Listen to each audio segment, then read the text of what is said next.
tarde con 30 minutos y hoy tenemos lista preparada una entrevista para conversar sobre conocer nuestro cuerpo y eso siempre nos gusta, sobre todo cuando hablamos de nuestro físico y cómo este puede causar algún tipo de afectación en nuestro día a día. Hoy vamos a hablar del dolor lumbar. ¿Cuáles son sus causas? ¿Cuáles son algunos factores de riesgo? ¿Qué es lo que pasa? ¿Por qué es que llegamos a tener dolores en nuestra columna y no sabemos lidiar con él? También, ¿cuáles son los tratamientos? Para eso vamos a hablar con el doctor Juan Carlos Ordóñez. Él es médico y también cirujano. Él es miembro de la Sociedad Latinoamericana de Artroscopía y Cirugía de Cadera. Además, es conferencista en estos temas y viene a conversar con nosotros sobre estas temáticas y otras, creo yo. Doctor, bienvenido. ¿Cómo está usted hoy? Hola, muy buenas tardes. Muy bien, gracias a Dios. Muy bien. Cuénteme, doctor, ¿cuáles son las principales quejas que le llegan a su consultorio dentro de su área?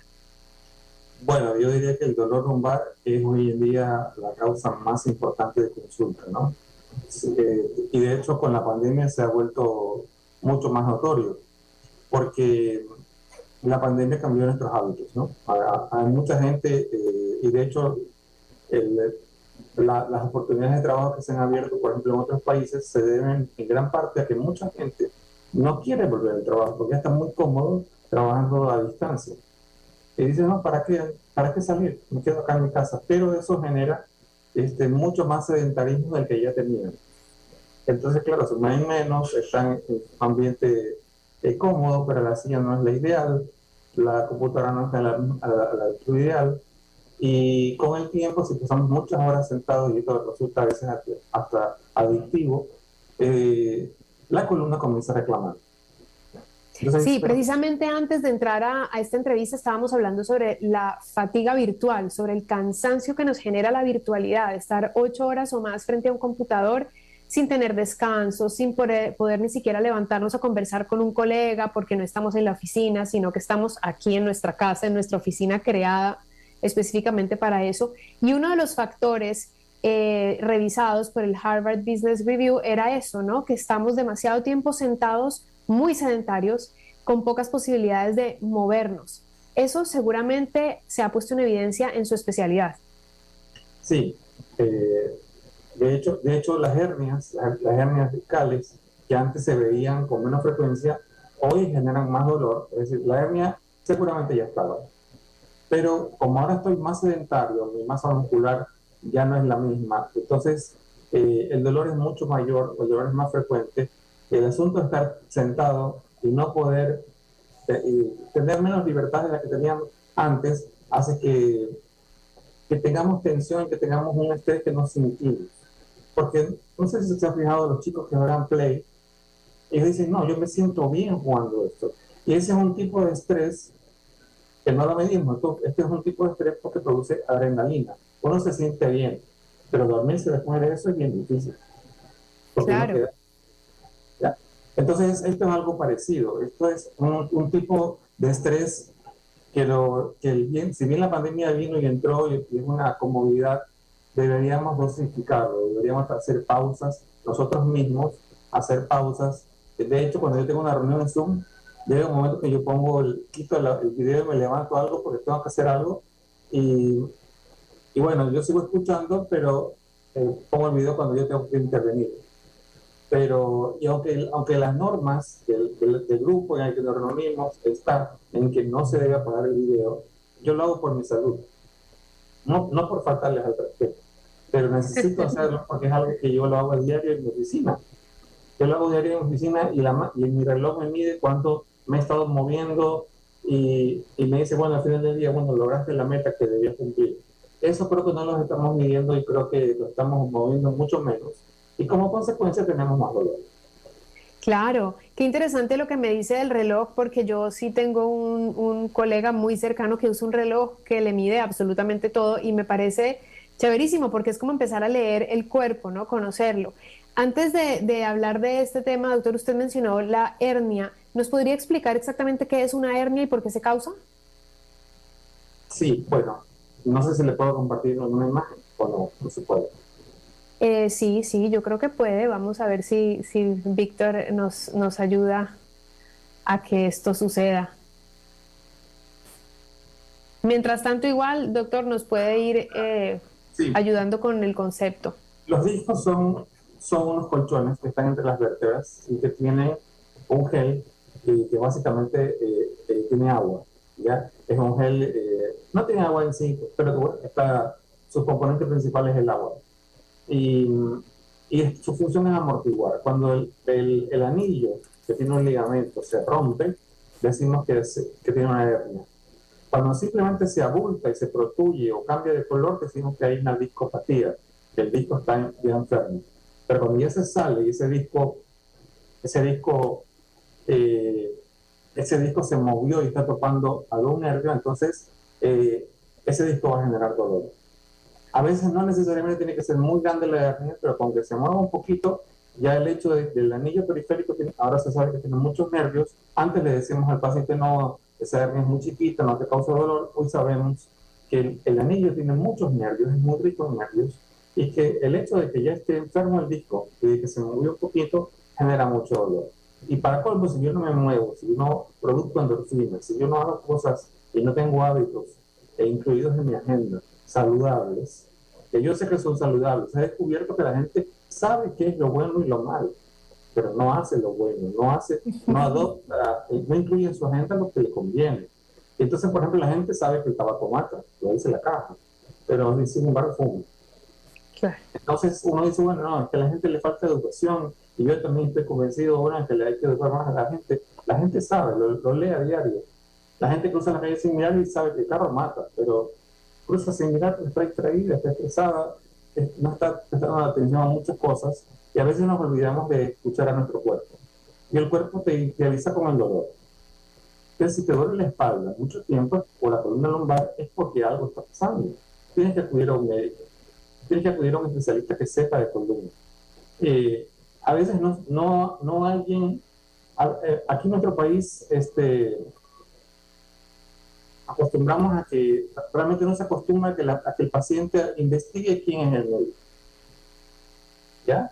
Y eso es algo que los pacientes deberían hacer, deberían pedir referencias, deberían investigar quién es el médico. Obviamente de gente, no de otros médicos, sino de pacientes. Y eso ya existe hace mucho tiempo.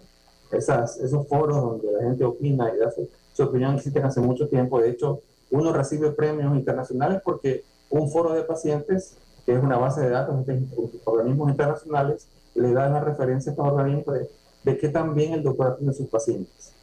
Entonces, si los pacientes hicieran eso, sabrían dónde ir y dónde no ir. Y ese es un punto importante. Si usted no tiene recursos para asistir a un médico, bueno, están las redes sociales. En las redes sociales se dan muchos consejos para cómo evitar los dolores. Pero hoy tenemos muchas cosas que podemos consultar. YouTube tiene muchos ejercicios de video que uno puede, sin costo alguno, acceder. Pero no, aún así no lo hacemos. Entonces, bueno. Claro, y de todas formas, uno entiende también que cada caso es cada caso, ¿no? Uno puede hacer estiramientos y ciertos como ejercicios que uno sabe que son para prevenir o un poco como para mantener el cuerpo activo, pero ya cuando uno tiene algún dolor, algo muy específico, uno sí, por supuesto, prefiere ir donde el especialista. Y usted dijo algo interesante y es que tal vez no nos ponemos a ver quién es el doctor que nos va a atender, y sí, uno sí escucha referencias, uno sí revisa, pero hay algo que yo considero muy importante también en los médicos, aprovecho que estoy conversando con usted, y es la empatía que uno tiene con el médico. Y me estoy saliendo del tema de la traumatología, doctor, discúlpeme, me voy a tomar unos segundos para decirle eso, pero creo que es muy importante también. Es decir, si el médico me lo pueden haber recomendado por todas las medallas del mundo, pero si el doctor no me escucha, si no me pregunta, y si en 5 minutos ya me tengo que ir del consultorio, pues yo no vuelvo, ¿verdad? Te voy a contar un secreto. Es que sí está ligado a mi especialidad, porque los traumatólogos vemos muchos pacientes con dolor, y yo soy especialista en dolor. Entonces, le puedo decir que la primera consulta está demostrado que si el doctor no se ganó la confianza del paciente, no logró esa empatía que usted dice, si no logró hacerle sentir al paciente que esto es un equipo en que él y yo vamos a trabajar en combatir el dolor, y que yo necesito que él haga cosas y que yo voy a hacer cosas, pero esto no es que solamente la receta del doctor, él tiene su protagonismo. Entonces, cuando ya él entiende que esto es como una empresa en que 50 y 50, si no, no hay resultado, ahí el paciente dice, bueno, eh, realmente me atiné muchas cosas, porque muchos pacientes dicen, bueno, ¿y cómo sabe que tengo estrés? Bueno, no puedo explicar eso, pero sí puedo decir que es una lectura que uno hace del paciente, ¿no? El paciente se nota en su cara, aunque se nota que está relajada, por ejemplo. Eso se nota en la cara, se percibe. Y el médico que no se da cuenta porque está enfocado en otra cosa, no en su paciente. Totalmente, tiene razón. Claro que se vincula con usted porque el estrés, pues yo lo siento aquí, ¿no? En la nuca, lo siento que no puedo voltear la cabeza, lo siento de mucho dolor de cabeza. Creo que de cualquier manera el estrés se siente, pero también, por ejemplo, la ansiedad, la tristeza, la depresión. Y usted dijo algo muy interesante y es que está desde su especialidad combatiendo el dolor y también nos dijo tienen que revisar las actividades que le generan endorfinas. Yo no había hecho esa conexión, no había hecho la conexión de que yo tengo que elegir durante el día actividades que me generen felicidad para poder combatir el dolor. Claro, las endorfinas son la sustancia química natural de mi cuerpo más importante para combatir el dolor. Entonces yo tengo que enseñar a mi paciente, la mayoría de los pacientes no quieren hacer ejercicio. Es muy fácil un paciente que ya viene haciendo ejercicio, que le gusta hacer ejercicio, es el paciente más fácil. Porque bueno, le digo, bueno, tienes que, él lo que menos quiere es escuchar reposo. Le digo, no, yo el reposo no te voy a mandar.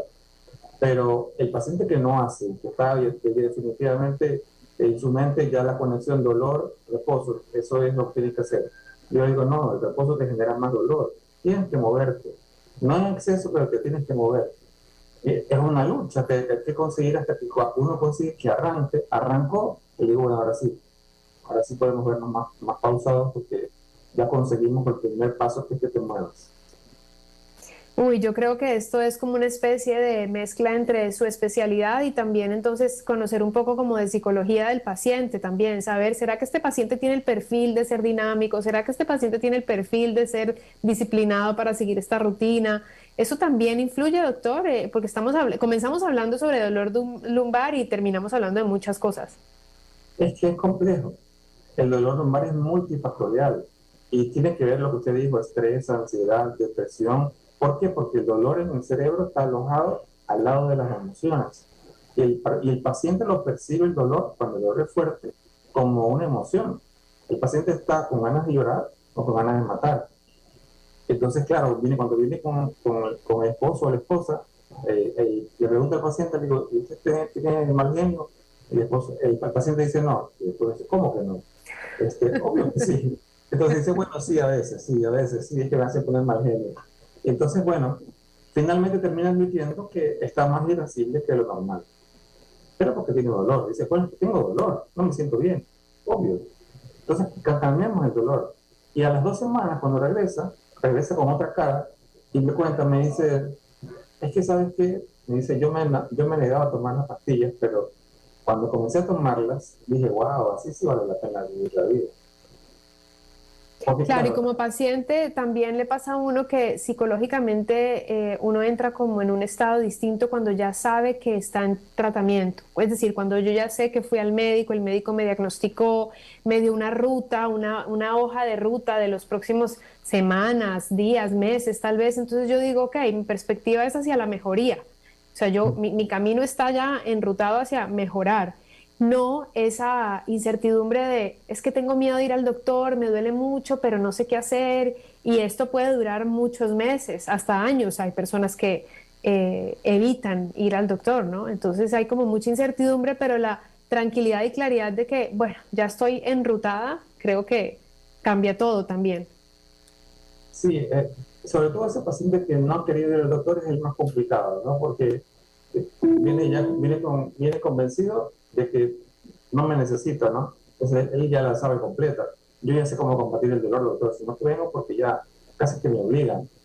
Y realmente, sí, él encontró sus mecanismos que le sirvió por un tiempo, pero bueno, él viene traído por la familia porque eh, realmente está preocupado, la familia está muy mal, se pone muy mal por el cómo está, lo ven a su papá, a su mamá que está mal y que no consulta, entonces la familia dice, bueno, tenemos que hacer algo. Entonces, hasta que terminan convenciéndolo, va al médico o viene a la consulta y arrancamos. Pero ¿qué pasa? Que las medicinas que yo receto producen sueño, porque el sueño es súper importante en el día del dolor también. Entonces, la gente duerme mal hace mucho tiempo, duerme poco y duerme mal. Creen que levantarse al baño en la noche es normal. Creen que tener televisión en el cuarto y ver televisión hasta que se acabe la televisión y la dejan prendida. Entonces la señora me dice, no, yo no veo televisión, el que ve televisión es mi marido. Y yo le digo, su cerebro detecta el televisor prendido, así tenga los ojos cerrados. Es como el fumador pasivo, el que no fuma, pero en la casa hay humo. Claro, entonces dicen, no, pero no puede ser, yo duermo muy bien. Eso es lo que usted cree. Si le hacemos un examen, vamos a ver que su cerebro no duerme. De hecho, por eso está aquí con dolor. Definitivamente, doctor, todo está conectado.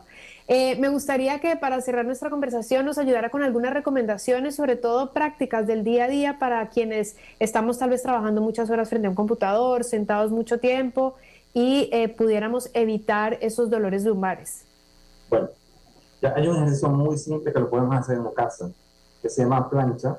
Ahí, si ustedes buscan en Google reto plancha, porque generalmente cuando me le proponen a una mujer flexiones de pecho, me dicen, no, flexiones de pecho no puedo. Bueno, entonces hagamos plancha, pero concentrémonos en hacer la plancha manteniendo contraído el abdomen y los glúteos. 1 minuto es suficiente y lo podemos hacer en cualquier momento. Es decir, si lo hacemos en la mañana, lo hacemos en la noche y lo hacemos, qué sé yo, cuando hay algún tiempo de una pausa que podamos hacerlo, les garantizo que eso quita el dolor. O eso, o en el caso de un hombre que puede hacer flexiones de pecho, 10 flexiones de pecho y que uno se concentre en apretar abdomen y glúteos, es suficiente para calmar el dolor. No cuesta nada, es natural, es efectivo. Y ahí una buena silla. Una buena silla, eso es vital.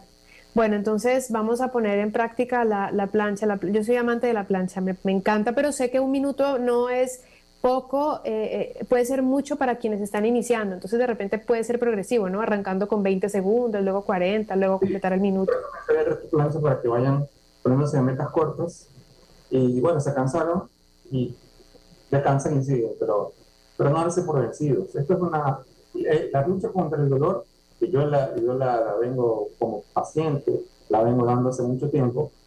Cada vez que el dolor vuelve, yo sé que es por mi culpa, que es porque yo dejé de hacer algo.